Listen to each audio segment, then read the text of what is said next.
Howdy folks, and welcome back to World of Tanks with the mighty Jingles, and today we have a compilation of two World of Tanks replays for you, both featuring famous in-game drive-by assassins, the first of which, of course, is the original, and some say still the best, the T-54. Driven for us today in a Tier 9 battle on the Stalingrad map by... well, how do you pronounce that name anyway? Is it Dadadaj or Dadadai? It depends on how you pronounce the J. I want to call him Dave, but he specifically said in the email accompanying the replay, please don't call me Dave. If you can't pronounce my name, then call me by my real name, which is Ivan. Or is it? Is it Ivan? Or is it Ivan? You know, you see, it's just not that easy, is it? I'm going to call you Dave anyway. So, Dave in the T-54. The thing that I really liked about this replay, sorry Tiger 2, I didn't realise you owned the road. But anyway, yes. The thing that I really liked about this replay was, well, were two things. First, teamwork. The teamwork between Dave here and that Lorraine 40T. And secondly, young Dave here actually plays the T-54 like a medium tank. What the hell are you talking about, Jingles? Put the crack pipe down, old man, you finally lost it. Of course he is. It is a medium tank. Well, yes, I know that, but while it is undeniably effective, I am getting a little tired of seeing people in high-tier Soviet medium tanks getting themselves into hold-down positions, exposing only that stellinium armoured turret, pressing the 2 key and turning themselves into hold-down heavies and tank destroyers. Dave doesn't do any of that in this game. Instead, Dave is using the speed and manoeuvrability of the T-54 in a way that, well, it reminds me of the bad old days of the Type 59 wolf packs in Tier 8 battles. He's actually using the speed and mobility of the tank instead of the turret and the 2 key. And he sticks together with the other mediums to overwhelm enemy heavies, you know, the way you're supposed to. Oh, that was a hell of a shot on the TVP. He can barely see the top of that guy's turret. Now the T-44, yep, another good shot. Of course, the reason we don't really see medium tanks playing like medium tanks is because it's actually quite hard to do in World of Tanks. But when it happens, when you see medium tanks spontaneously coming together, working as a team, and combining their forces to take down and overwhelm bigger enemies, it is a thing of rare beauty, as Dave is about to demonstrate with that Lorraine over there. Oh, hit by the T-44, track's blown off, doesn't want to be caught there, uses the repair kit. The Lorraine is obviously reloading, there's an IS-3 and a Type 59 around the corner. So teamwork is the name of the game. And he's going to have a very, very successful match in company with that Lorraine 40T. That's the IS-3 taken care of. The Lorraine is still reloading. Bounced the shot from the Type 59. Lorraine's indicating that he's ready to go. It's time to make that Type 59 regret his life choices. Oh, he's not alone, however. There's an M4 Ravioli with him, but they're going to focus the Type 59 down first. Reduces the number of guns firing back at them. The Type 59's dead. The Lorraine is... does he have one shot left? He does. He's probably reloading now. Time to finish off the M4. And you'll know what he's doing here. He's not giving him a flat piece of armour to shoot at. He just keeps moving and angling the tank, you know, the way you're supposed to in a medium tank. And, yeah. He makes it look so easy, doesn't he? You'll notice that Dave very rarely stops moving when he's driving the T-54, and that's something that this tank has always been very, very good at. It has always had exceptional mobility. In fact, it used to be a little too good. I'll explain what I mean by that in a moment, but for now, Dave's friend in the Lorraine has just found himself a little AT-15 to play with, and Dave's not going to let him dine alone. There it is. Lorraine's just having a little play with him. Dave's going for the immobilization shots, and there we go. Right, now you just sit there, sunshine, while Dave pumps shots into your cupola there and the Lorraine reloads. Oh, and we have another... oh, the Lorraine's... did you see that? The Lorraine didn't want to wait for his gun to reload, so he tried to ram the AT-15. Well, I say he tried, he did ram the AT-15, did 6 damage to the AT-15 and 134 damage to himself. Yeah, the AT-15 is a bit heavier and a bit more well-armoured than Lorraine. Anyway, he's dead, so it doesn't really matter. And while Dave is chasing down the artillery, I'll explain what I meant when I said earlier that the mobility of the T-54 was a little too good. Way back in the bad old days, just after World of Tanks came out of closed beta, the T-54 at the time was the fastest machine in World of Tanks. A little bit too fast, certainly too fast for the World of Tanks netcode, which at the time wasn't quite as robust as it is today.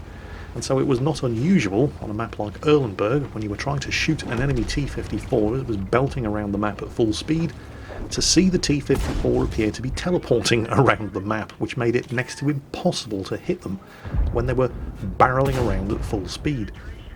Of course, it isn't the fastest machine in World of Tanks anymore, it's not even close, but it's still no slouch. Can Dave get the kill on the Jagdtiger? Yes, he can. The Jagdtiger, of course, was not alone, although, well, this Patriot doesn't appear to be even aware that there's a T-54 sitting on his flank. Oh, he noticed that. Well, that's nice. A little bit too late. There we go. Another bounce, and Dave's just a fraction too slow to get the kill. But he can still farm some more damage on the AMX M449, who just ran out of friends. Goes for the immobilization shot once again. There goes the Lorraine around the flank, and everybody's unloading into this very, very unfortunate Tier 8 Premium Heavy. And that just leaves one enemy tank left. Dave didn't do a massive amount of damage in this game, 3,735, although that's certainly nothing to be ashamed of. He also got nearly 3,000, 2,916 spotting and assistance damage. But it's not really about the damage that he did, it's about the way he did it. The fact that it was all up close and personal, in your face, fast manoeuvring combat, the way that you're supposed to really play a medium tank. Careful, Dave. I know you want to tell everybody in chat how well you did, but you still need to be able to drive the tank, Dave. Of the 3,735 damage that he did in this game, only 302 of it was at a range in excess of 300 meters, which is a sharp contrast to the usual high-tier Soviet medium tank gameplay that you see, which is usually the exact opposite, where a guy gets himself into a nice little hold-down position and just snipes at tanks 400 meters away. And it's just so much more exciting and interesting to watch. Well, Dave's going to play it safe and sit it out in the cap circle rather than go chasing after that WZ-132A, who could be absolutely anywhere by now. Oh wait, no, he has just been spotted. And the Lorraine is closing in. Can the Lorraine get him before the team caps out? Well, I'm very happy to be able to report that pretty much everybody got what they wanted out of this match. There's also, there he is, the AT-15 has just realised a lifelong ambition and seen the enemy cap circle, so he's going to get himself some capture points. They're going to cap to 100, and the Lorraine rams the WZ-132A and bags himself, at the cost of his own tank, the final kill of the match. Well done to all involved. Well, our second World of Tanks replay of the day continues the theme of fast-paced city street drive-by brawling. Which tank is this, Jingles? Is it perhaps the T-62A? Is it the M48 pattern? No, none of the above. It is, in fact, the FV-4005 shitbomb. This is Valkota on Ensk in the Tier 10 British tank destroyer that isn't the Badger or the Death Star. This is the one that nobody likes. Why does nobody like the shitbomb? Why is it called the shit barn? Well, it's called the shit barn because it's shit and it's got a barn where the turret should be. I mean, look at that thing. And that thing only has 14mm of armour. Just to put that into context for you, you could put this tank into a battle against a team consisting entirely of Tier 1 tanks, and this monstrosity would lose every time. No, really, it would. Just do the maths. British Vickers Mark I medium has 23mm of penetration with its high explosive 3-pounder shells and does 65 average damage. 15 of those unloading into this thing's turret, and they wouldn't be able to miss. I mean, look at the size of the turret. They're going to do nearly 1,000 damage. And they reload a damn sight faster than this 183mm gun. It wouldn't even be a contest. This thing would get its arse handed to itself so quickly. Fighting Tier 1 tanks. It's no wonder most people don't like this thing. But you do have to respect that gun. Look at this Jagdtiger. And dead.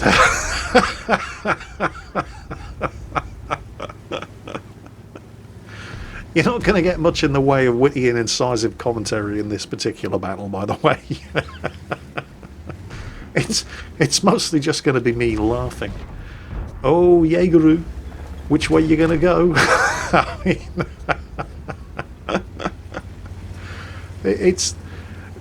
again, this game, it's mostly about the team. I do have to be upfront about that. It is mostly about the team. I mean, look at these guys. It's like a medium tank wolf pack, but it's tier 10 tank destroyers. The Jaegeru, the shit bomb. I mean, everybody involved. Enemy Death Star over there. Now been replaced, of course, by the FV217 Badger, but still in the game as a premium. Oh, he's fired. Alright, here we go. And remember, this machine has a faster aiming time than that. It still takes him forever. And, oh, he's dead.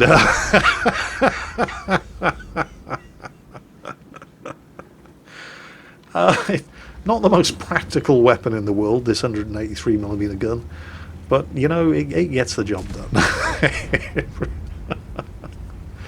And once again, as in the previous replay, our fearless tank commander is too busy laughing his ass off to concentrate on driving the actual tank.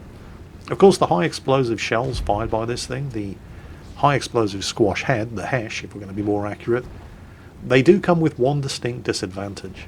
Unlike armor piercing, they detonate anytime they hit something. Like, for example, wait for it, wait for it. Oh, come on, just inch forward, inch forward, inch forward, inch forward, that'll do. Sayonara, sucker! This may be a terrible machine. Well, there's no maybe about it. It is a terrible machine, but there's something immensely satisfying about just deleting other tanks from existence when you pull the trigger of this 183mm gun. There's nothing else like it in World of Tanks. These high explosive squash head shells, however, do get stopped by anything that they impact, including that clapped out old potato truck. That was one hell of an expensive waste of a shot.